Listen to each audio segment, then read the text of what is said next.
Muy buenos días, queridos hermanos. Iniciamos hoy la novena de la Santa Navidad, a la luz de los escritos de la sierva de Dios Luisa Picarreta, en esta doctrina del reino de la voluntad de Dios. Con ustedes, Belén María Moreno. Empecemos nuestras reflexiones en esta primera hora. Decreto de la Encarnación. Sabemos que la sierva de Dios, inspirada por el Espíritu Santo, decidió prepararse para la novena de Navidad, para esa gran fiesta del nacimiento de Cristo, meditando los misterios de la Encarnación. Y por supuesto, iluminada por el Espíritu Santo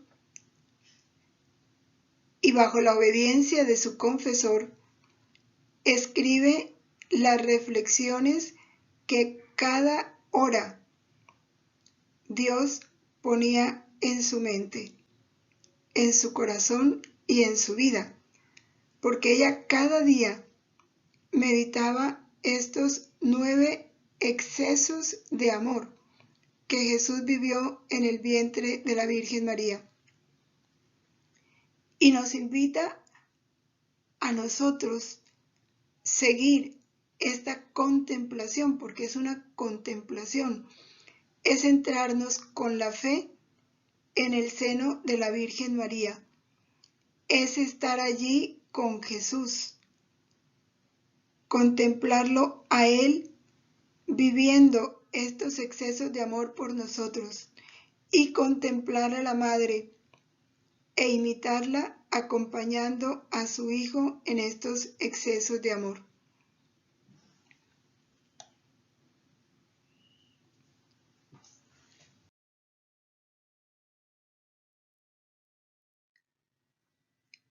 Hacemos nuestra oración inicial. En el nombre del Padre, y del Hijo, y del Espíritu Santo. Amén. Señor mío Jesucristo, fundido en tu divina voluntad, me postro ante tu divina presencia y suplico que me des tu ayuda, tu gracia, tu amor, profunda compasión y entendimiento de estos 9 excesos de tu amor en el misterio de tu encarnación.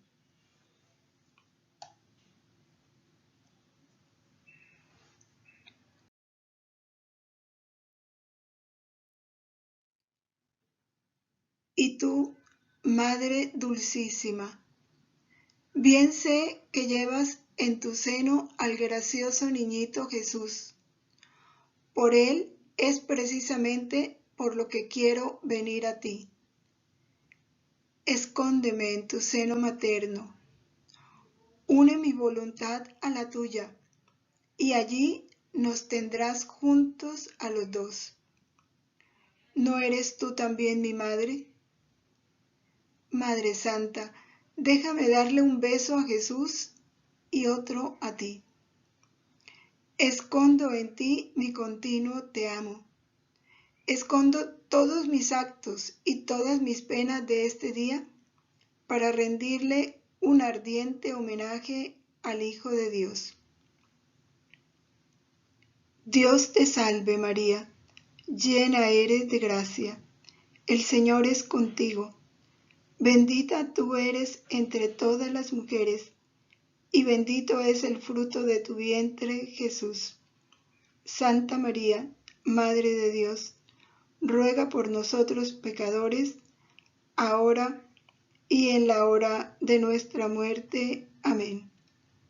Gloria al Padre, al Hijo y al Espíritu Santo, como era en el principio, ahora y siempre, por los siglos de los siglos. Amén. En el nombre del Padre, y del Hijo, y del Espíritu Santo. Amén.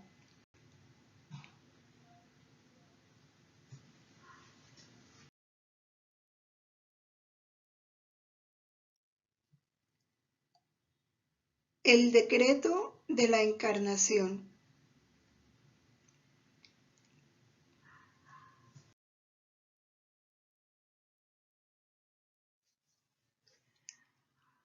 Así nos comparte la sierva de Dios Luisa Picarreta en sus escritos esta reflexión sobre esta primera hora, este gran acontecimiento vivido en el seno de la Trinidad. Con el pensamiento me imaginaba a la Santísima Trinidad en consejo decisivo por querer rescatar al género humano precipitado en la más escuálida miseria, de la cual, sin la intervención divina, jamás podría resurgir a una nueva vida de absoluta libertad. El Padre, en acto de querer enviar a su Hijo unigénito sobre la tierra, al Hijo, en acto de asentir a la noble idea del Padre, y al Espíritu Santo, en acto complacientísimo de querer darse todo en su pleno consentimiento para el mayor bien y salvación de la humanidad. Toda una Santísima Trinidad pensando en cómo salvar al hombre. Si nos ponemos a mirar cuando los ángeles rebeldes no quisieron someterse a la voluntad de Dios, no quisieron aceptar el misterio de la encarnación y servir a un Dios hecho hombre. ¿Qué hizo Dios? No los perdonó. Creó para ellos el infierno. Y a nosotros, a los hombres, que en la persona de Adán y Eva nos rebelamos contra su voluntad. Porque el pecado de Adán y Eva se prolongó en nosotros. Y digo se prolongó porque si fuera que Adán y Eva pecó, pero nosotros seguimos viviendo y haciendo la voluntad de Dios, fuera otra cosa. Pero seguimos igual de rebeldes. Y sin embargo, Dios se conmueve de vernos sumergido en ese abismo de pecado, de miseria, de dolor. Éramos esclavos, esclavos del demonio, con derecho al infierno. Y todo un amor trinitario se mueve para salvar al hombre.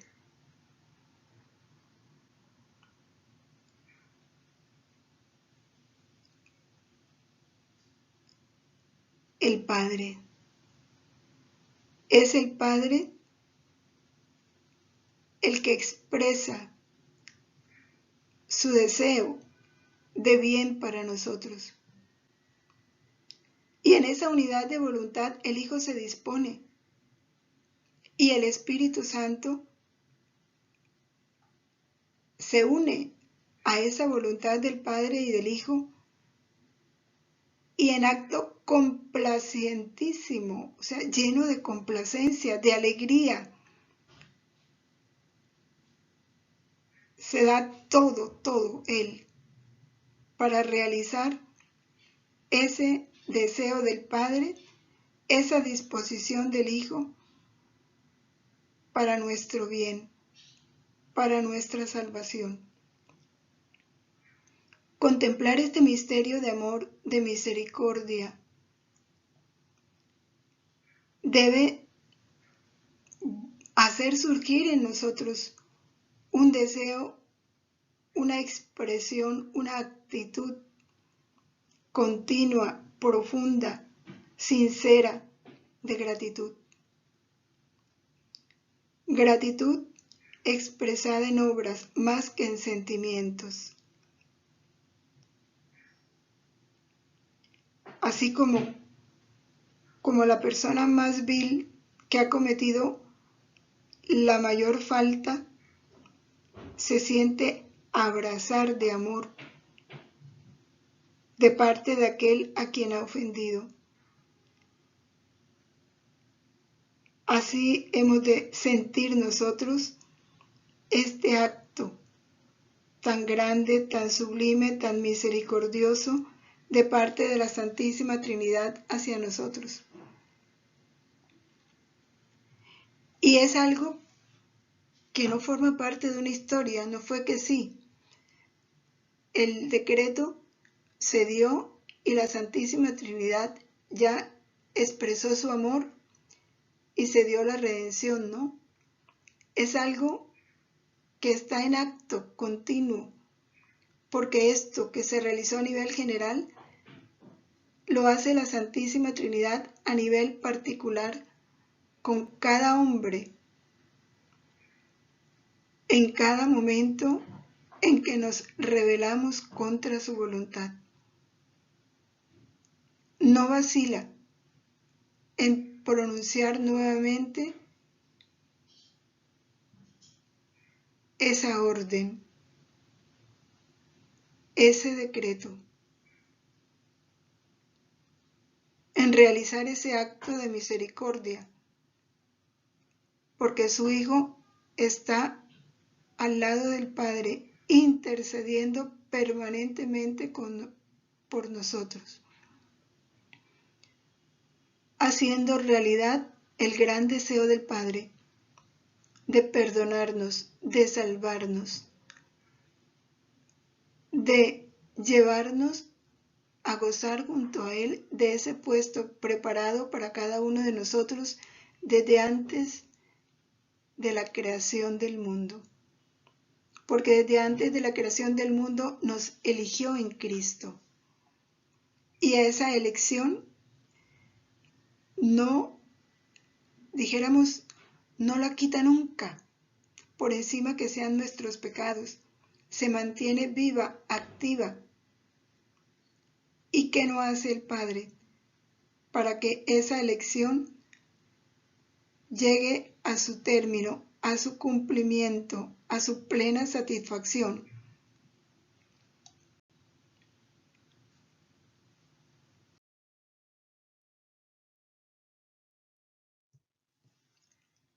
Dice Luisa, mi mente se confundía y todo mi ser se maravillaba al intuir un misterio tan grande de un amor tan recíproco, tan fuerte y tan igual entre las divinas personas, que se hacía todo él difusivo para copiosa ventaja de los hombres, y consideraba por tanto la ingratitud de los hombres que hacen inútil el copioso fruto de tan grande amor.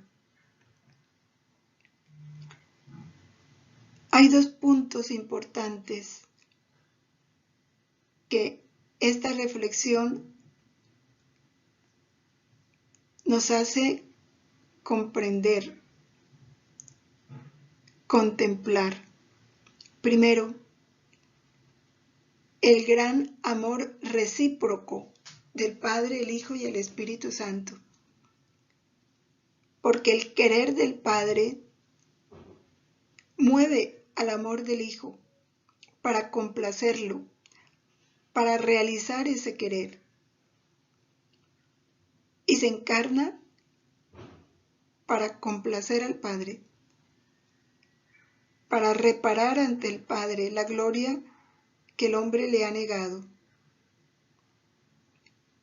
Y el Espíritu Santo, que es el amor del Padre al Hijo y del Hijo al Padre, se complace en ejecutar ese querer del Padre y ese hacer del Hijo frente al querer del Padre. Un amor que no se queda en el seno de la Trinidad, un amor que se hace difusivo para bien nuestro. Pero ¿cuál es el dolor? Que los hombres no aprecian ese amor, lo desperdician, lo hacen inútil y dejan perder el fruto de ese amor, que es el cielo, la felicidad de experimentar el amor del Padre y del Hijo. Nosotros, si realmente nos hacemos uno con la voluntad nuestra, fundida en la voluntad de la Santísima Trinidad, participamos de ese amor recíproco del Padre, el Hijo y el Espíritu Santo por la humanidad. Participamos de ese deseo divino de salvar a la humanidad, de hacer gustar al hombre los frutos de la redención, de que el hombre aproveche tan grande amor, de suplir ante la Santísima Trinidad la ingratitud de la humanidad, su indiferencia, su rebeldía, hacer nuestros los sentimientos del Hijo. Jesús vivió e hizo suyos el amor y los sentimientos del Padre en esa unidad de voluntad. Igual el Espíritu Santo, viviendo nosotros en la divina voluntad, haremos también nuestro el querer del Padre, el hacer del Hijo en su encarnación y todo cuanto eso implicó para Él en favor nuestro. Y la obra creadora del Espíritu Santo en el alma de cada criatura. No podemos permanecer indiferentes y aislados a este gran amor trinitario por la humanidad.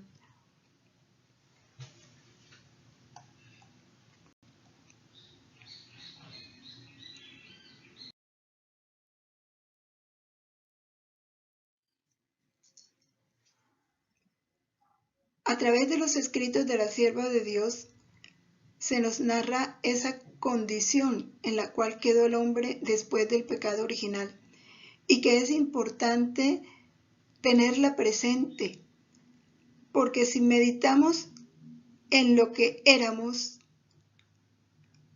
y en lo que Jesús vino a darnos e hizo por nosotros, entonces comprenderemos la grandeza de este misterio de la encarnación. De lo contrario, lo que celebramos en Adviento y en Navidad no pasará a ser de una fiesta más de la Iglesia o de un acontecimiento como es la fiesta del Sagrado Corazón o el Corpus Christi o la Medalla Milagrosa, una fiesta más que se celebra como se celebran las fiestas patrias, sin que haya de parte de nuestra una actitud interior de contemplación, de agradecimiento, de un verdadero sentir la realidad de esta fiesta. No como teoría, sino como una verdad vivida en el corazón, vivida en lo interior de nuestro ser, vivida y sentida, contemplada y amada, y por supuesto una verdad correspondida,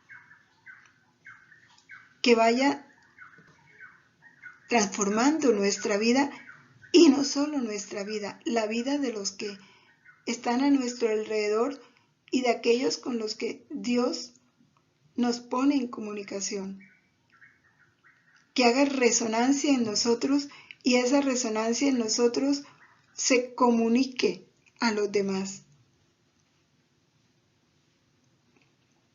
Que el Padre sienta de cada uno de nosotros lo que sintió de su Hijo. Unificación con su voluntad. Dolor con su dolor. Amor con su amor. Que sus deseos sean los nuestros. Que sus anhelos sean los nuestros. Que no es otro el anhelo de Dios que el hombre llegue al lugar, al puesto y al fin para el cual fue creado. Que no es otro que verse glorificado en la vida de cada hombre. Dice así el volumen 2, el hombre vivía encadenado, esclavo del demonio, condenado a la muerte eterna. Y lo que es peor, sin esperanza de resurgir a la vida eterna, sin esperanza, no había esperanza. Estábamos condenados al infierno, le pertenecíamos al demonio. Esa era la suerte del hombre a partir del pecado original. Pero esta suerte del hombre, sumergido en la miseria, en el abismo de males y de pecado, no pudiéramos así expresar en nuestro idioma, no dejaba contento a Jesús. ¿Por qué? Porque el plan del Padre en la creación fue hacer de cada uno de nosotros otro Jesús. El Padre, en su infinito amor, se ama a sí mismo y genera al Hijo. Eso es el eterno hacer del Padre, la generación eterna del Verbo. Y esta generación eterna del Verbo,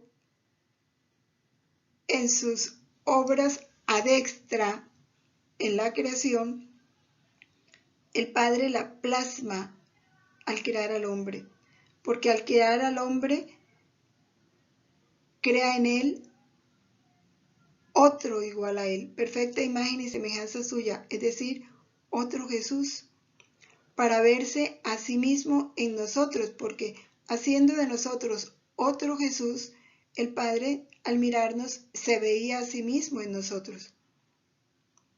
Ese fue el plan del Padre, porque el Hijo es lo que glorifica al Padre. Y encontrándose a sí mismo en cada uno de nosotros, a través de esa imagen del Hijo en nosotros, el Padre recibía la gloria que merece. Por el pecado original todo eso se pierde. Y ese es el dolor del Hijo, ver que el Padre no es glorificado en el hombre. Ver que esa imagen del Padre, que es el Hijo, ya no está en el hombre. Y por eso se duele.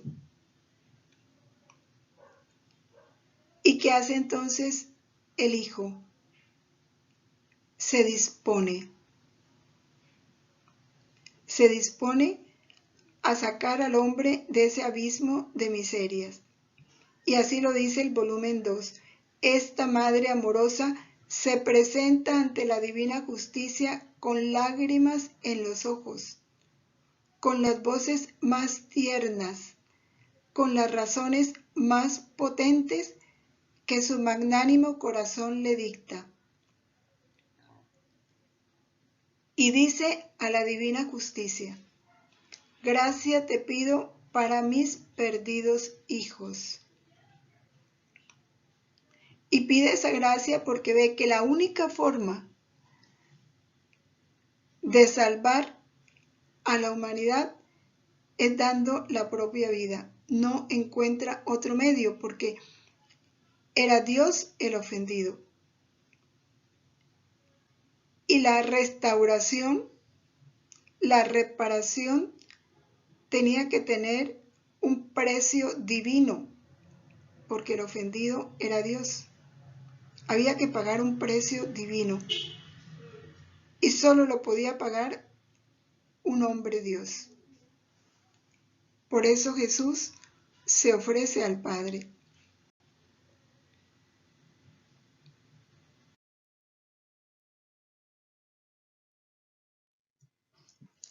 Ante esta petición del Padre, del Hijo,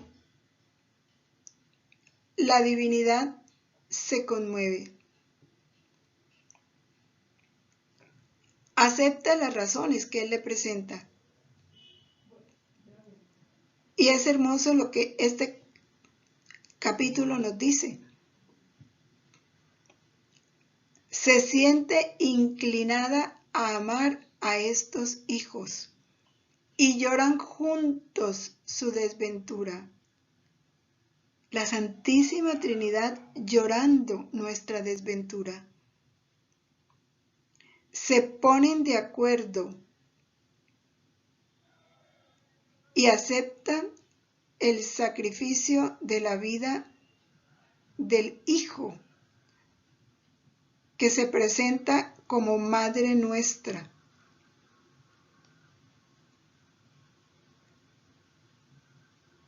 Y es eso lo que genera el decreto de la encarnación. En la unidad de amor del Padre, del Hijo y del Espíritu Santo, que en su infinita misericordia quieren salvar al hombre de su desventura. Y firmado el decreto, se lleva a su cumplimiento. Jesús desciende del cielo,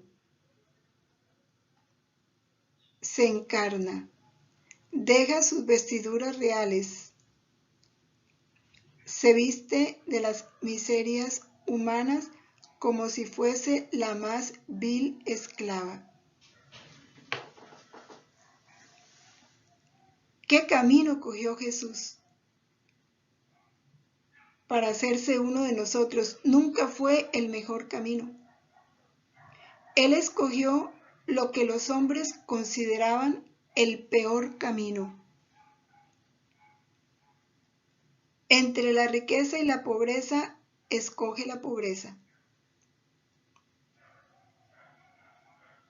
Entre la fama y el pasar inadvertido, escoge el pasar inadvertido. Entre el ser amado y ser despreciado, escoge el ser despreciado. Entre el camino ancho y el estrecho, es decir, el gozar y el sufrir, escoge el sufrir. Entre ser apreciado, estimado, alabado, aplaudido, reconocido, escoge el ser despreciado, el ser ignorado,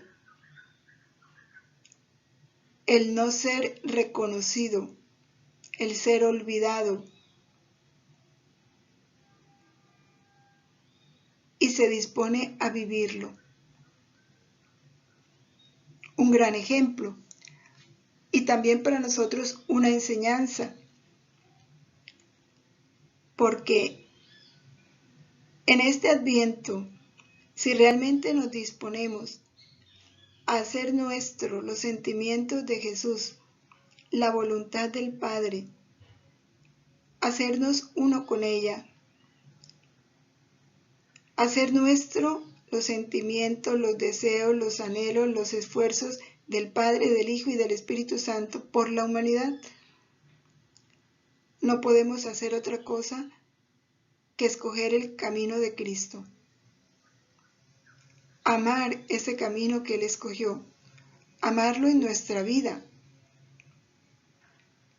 Y al igual que Él, no escoger el camino ancho, sino el estrecho, no desear el ser aplaudidos, el ser reconocido, sino el ser ignorado, el ser olvidado. Amar lo que Jesús nos pide amar. la humildad, el ocultamiento. De lo contrario, no vamos a poder vivir la vida de Jesús en nosotros, porque vivir en la divina voluntad es dejar que Jesús haga vida en nosotros. ¿Y cuál es la vida que Jesús va a hacer en nosotros? Pues la que Él vivió aquí en la tierra, y esta fue la que Él escogió.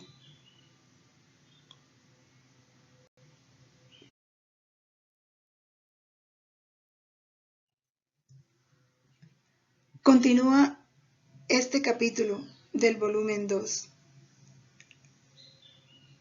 ¿Qué hace ese hijo? Tan pronto desciende a la tierra, llora e intercede por sus amados hijos. Ya la Virgen nos lo dice, cuántas veces lo veía en las noches recostada a un árbol llorando,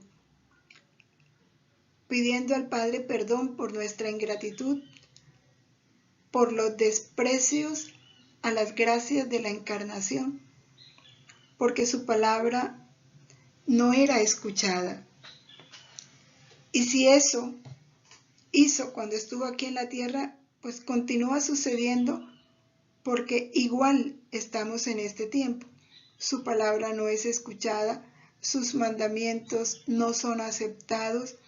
Por el contrario, el hombre se ha opuesto totalmente a su voluntad y se considera orgulloso de ir contra Dios. ¿Cuál será el dolor? ¿Cómo serán sus lágrimas? Continúan. Porque el mundo que él encontró cuando se encarnó aún sigue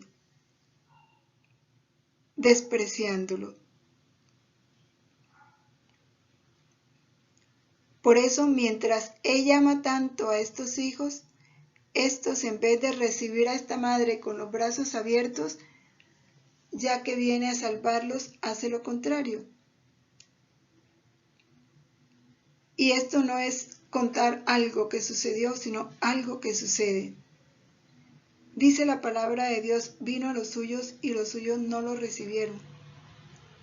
E igual sucede ahora.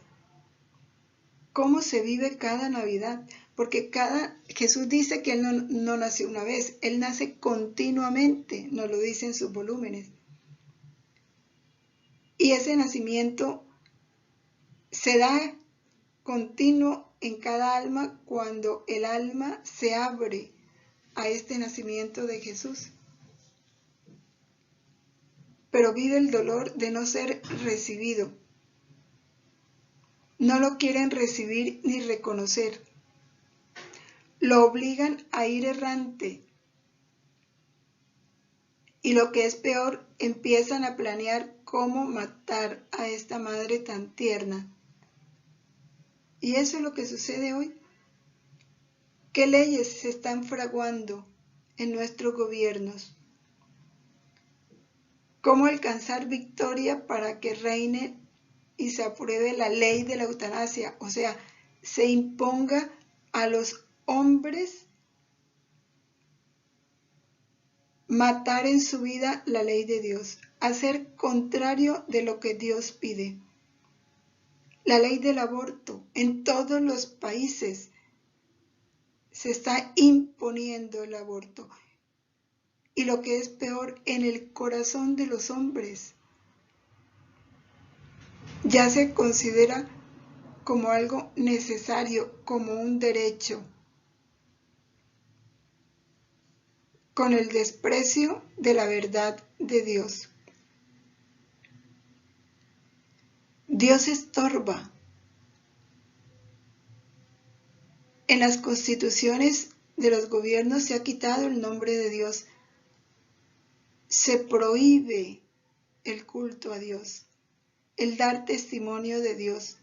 Se considera una violación de los derechos humanos manifestar nuestra adhesión a Dios. ¡Qué dolor vive la Santísima Trinidad frente a estos tiempos con una humanidad que no quiere recibirlo! Una Navidad pagana. una celebración ofensiva a Dios.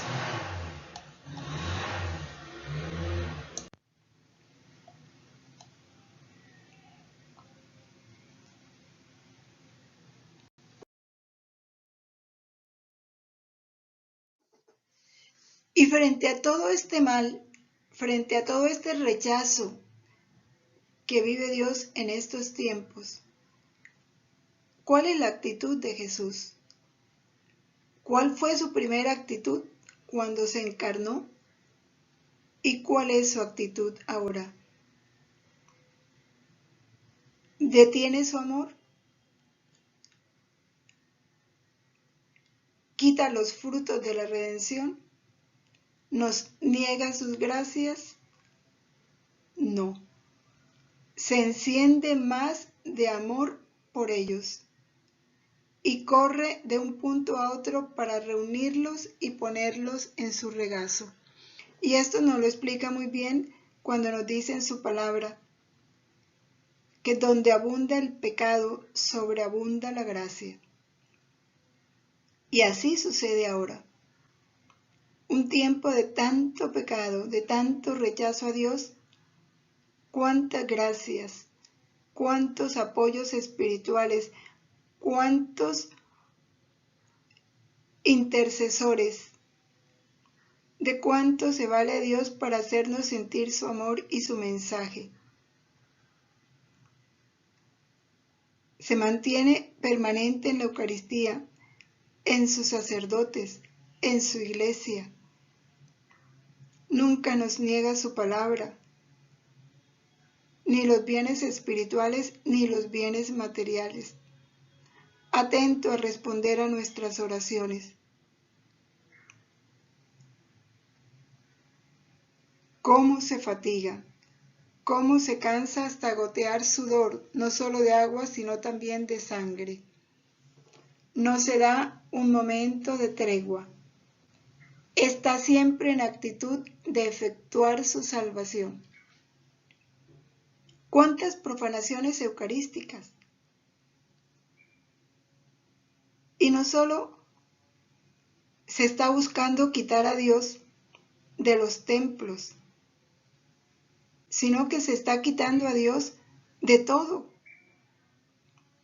Ya no se le da el primer puesto en nada. Ya a los mismos gobiernos les estorba la iglesia y por eso la persecución de la iglesia católica. La persecución a la verdad. Sin embargo, Jesús permanece ahí,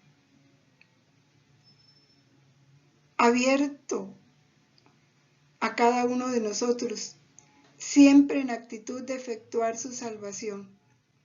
Provee a todas nuestras necesidades, remedia nuestros males pasados, presentes y futuros. No hay cosa que no ordene y disponga para nuestro bien. Todo lo permite para bien. Por eso Él es nuestra esperanza.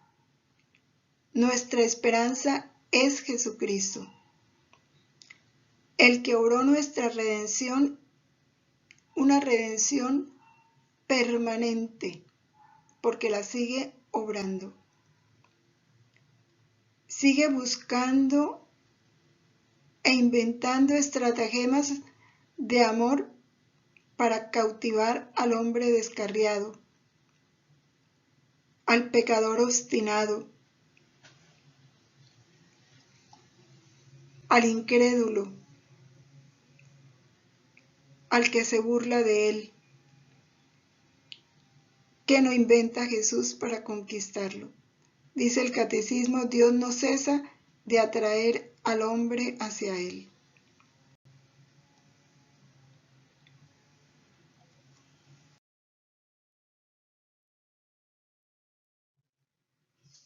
Y en el volumen 34 de marzo 1 del 26, el mismo Jesús nos lo dice. Dice, antes de encarnarme, mi Padre Celestial vio en sí mismo y en el ímpetu de su amor, no pudiendo contenerlo, sacaba de sí torrentes, mares de amor. Porque al verse en sí mismo se ve amor. Y en este ímpetu de amor vio a su hijo, que es otro igual a él. Y yo me encontraba en sus mismas llamas de amor. Está describiendo ese movimiento único y eterno de la Santísima Trinidad, donde el Padre se ama a sí mismo y genera al Hijo, y lo genera en esas llamas de amor, en esos mares de amor de su corazón. Y me ordenó que me encarnara. Yo lo quería. O sea, el querer del Padre y del Hijo son uno. Y en un ímpetu de amor, sin dejar a mi Padre ni al Espíritu Santo, sucedió el gran portento de la encarnación. La encarnación es obra de la Santísima Trinidad. Los tres son inseparables. Y así lo explica Jesús. Nos está explicando ese hermosísimo misterio de la Trinidad, que son uno y son tres, y donde está el uno están los tres. Quedé con mi Padre y al mismo tiempo descendí al seno de mi madre. Las tres divinas personas eran inseparables, no sujetas a separarse, por eso puedo decir quedé en el cielo y descendí a la tierra. Y el Padre y el Espíritu Santo descendieron conmigo a la tierra y quedaron en el cielo. No puede haber explicación más hermosa de este misterio. Por eso en este acto tan grande, nuestro ser divino desbordó tanto en amor, que los cielos quedaron maravillados y los ángeles sorprendidos y mudos, todos envueltos en nuestras llamas de amor. La encarnación no fue otra cosa que un acto de nuestra divina voluntad. ¿Qué cosa no sabe hacer y puede hacer mi voluntad? Todo. Llega con su potencia y con su amor infinito hasta obrar el prodigio jamás oído, ni hecho, de hacernos quedar en el cielo y descender en la prisión del seno materno. Su omnipotencia la puso a nuestro servicio. Todo lo hizo en favor nuestro. Porque así quiso, dice Jesús, así quiso nuestra voluntad que se hiciera.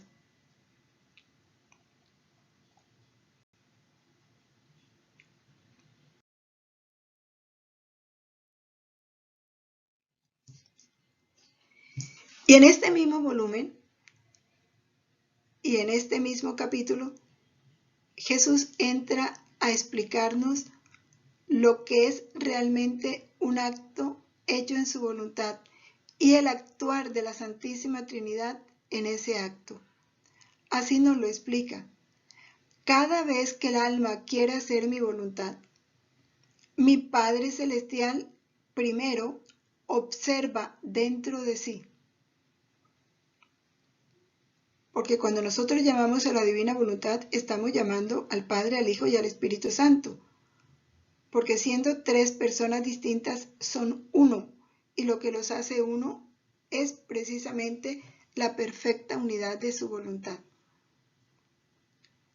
Entonces, ¿qué hace el Padre? Llama como en concilio a la Trinidad Sacrosanta para llenar aquel acto de nuestra voluntad de todos los bienes posibles e imaginables.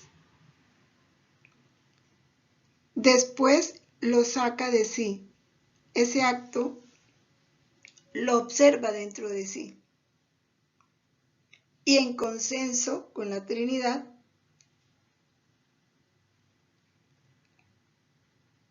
busca y analiza cómo llenar ese acto de todos los bienes. Después lo saca de sí y hace investir a la criatura de su voluntad obrante, comunicante, transformante, y como en la encarnación, las tres divinas personas quedaron en el cielo y descendieron en el seno de la Inmaculada Virgen. Así mi voluntad, con su potencia, transporta consigo en su acto operativo a la Trinidad Divina en la criatura, mientras la deja en el cielo y forma su voluntad humana, su acto divino. ¡Qué hermosa comparación hace Jesús! ¿Y cómo nos explica que lo mismo que sucedió en la encarnación sucede en cada acto hecho en la voluntad de Dios? Una nueva encarnación. Las tres divinas personas se encarnan en ese acto. Y así como cuando Jesús se encarnó, ellas quedaron en el cielo y descendieron al seno de la Virgen, porque se dan las dos cosas en su omnipotencia divina, así cuando el alma llama a su voluntad a actuar en ella, la Santísima Trinidad toma posesión de ese acto, pero también se queda en el cielo. Y entra al acto a formar un acto divino. ¿Y qué sucede con ese acto divino? Ese acto divino es ofrecido a ella misma, a la Trinidad, le da gloria a la misma Santísima Trinidad. Ahí podemos decir, es un Dios que se da a Dios. Un hermoso texto para meditar. Y ojalá lo retomemos en esta semana que vamos a meditar este misterio de la encarnación y sobre todo contemplarlo para hacerlo vida y para entender la grandeza de un acto hecho en la voluntad de Dios y cómo no hacer que este acto sea continuo e ininterrumpido en nosotros.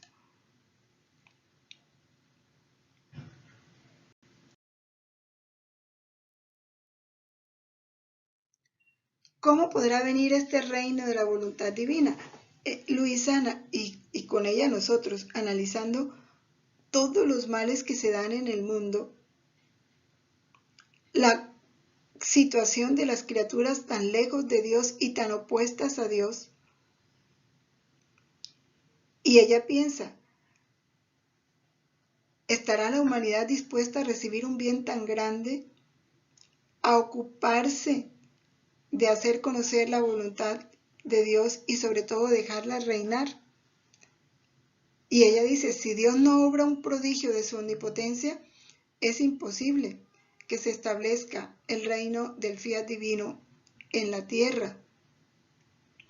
En el cielo sí, ella reina en el cielo, pero que reine en la tierra en medio de tanta maldad. Entonces Jesús le dice, es verdad que los tiempos son tristes, y si fueron tristes los tiempos de Luisa, ¿cuánto diremos de los de ahora? Los mismos pueblos están cansados. Se ven cerrados todos los caminos. No encuentran caminos de salida, aún para los necesarios medios naturales. Las opresiones, las exigencias de los gobernantes son insoportables. Dígame ahora que se está imponiendo una vacuna que las mismas leyes, las mismas constituciones de los países dicen que no se puede imponer, que es violar los derechos humanos. Sin embargo, los gobernantes no les importa y los están imponiendo por encima de todo. ¿Y qué nos dice Jesús? Justa pena por haber elegido por gobernantes hombres sin Dios. O sea, lo merecemos. Lo que estamos sufriendo por toda esta pandemia, por todo lo que están provocando los hombres que quieren disminuir la población y se están inventando miles de modos de hacerlo, nos dice Jesús, justa pena por haber elegido por gobernantes hombres sin Dios, hombres de mala vida, sin justo derecho para ser cabezas, que merecían más una cárcel que el derecho de regir. Esta es la situación que estamos viviendo. Pero entonces, ¿podrá venir este reino?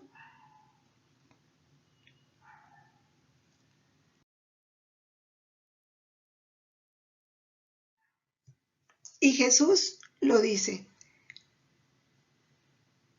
que sí viene, que Él quiere darnos su voluntad, para que esa voluntad sea vida nuestra, como fue vida en Él y como fue vida en su Santísima Madre. Y así nos lo explica en el volumen 30 de enero 3 de 1932. Dice, todo es posible para nosotros. Por eso no podemos perder la esperanza, ni podemos dejarnos vencer por el mal que hay en el mundo, ni dejarnos desanimar. Así como fue decreto nuestro mi venida sobre la tierra, así es decreto nuestro el reino de nuestra voluntad sobre la tierra.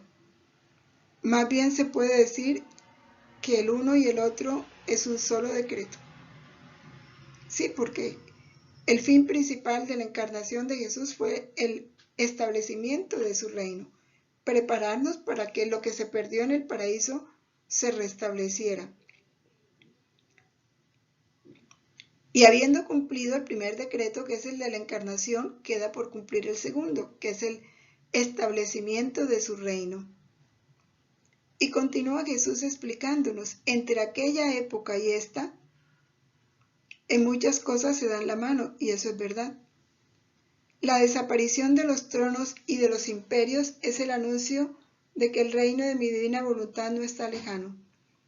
Debiendo ser una reino universal pacífico, no habrá necesidad de rey que lo domine. Cada uno será rey para sí mismo. Por eso, déjame hacer, le dice a Luisa, y nos lo dice a nosotros. Si te lo ha dicho Jesús, es suficiente. Es como si ya estuviera hecho. ¿Qué nos pide? Confianza, abandono. Él sabe cuándo y cómo hacerlo. Todas las criaturas y todos los males juntos no tienen poder ni derecho sobre nuestra voluntad, ni pueden impedir un solo acto de nuestra voluntad querida con decretos de nuestra sabiduría. Por eso no debemos decaer, ni en el conocimiento de las verdades, ni en la práctica de esas verdades, mucho menos en el esfuerzo permanente de que su voluntad reine en todos nuestros actos. Eso ha de ser una constante, nada nos debe detener, nada nos debe desanimar, ni siquiera nuestras miserias.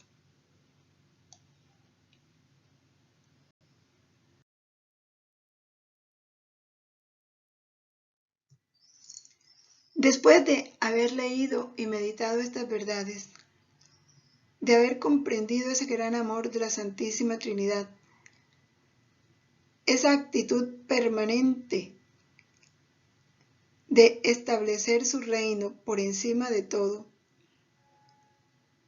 con infinita confianza, con infinita fe, mantengamos esta actitud permanente.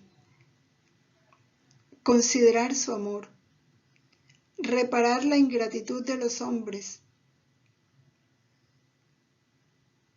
esa actitud de reparación continua como la vivió Jesús. En cada acto reparaba por los hombres, por la ingratitud, porque la ingratitud hace inútil el copioso fruto de tan grande amor.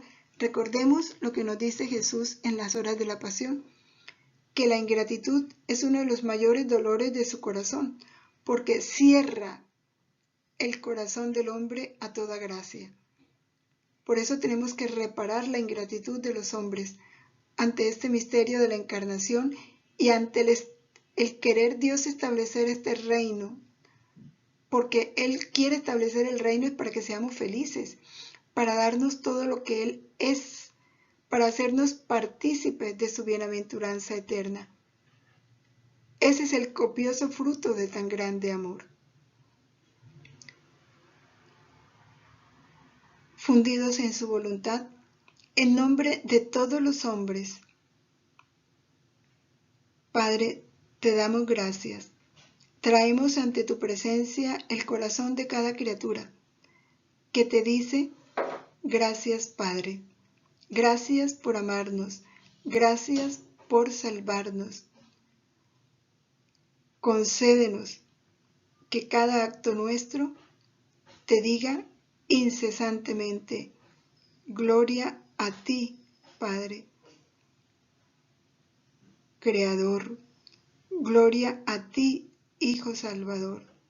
Gloria a ti, Espíritu Santo Santificador, como lo era en el principio, ahora y siempre, por los siglos de los siglos.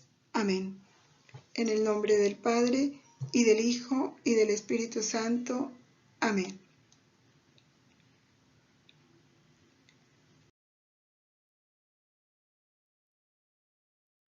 Venga a nosotros tu reino, Señor. Fiat.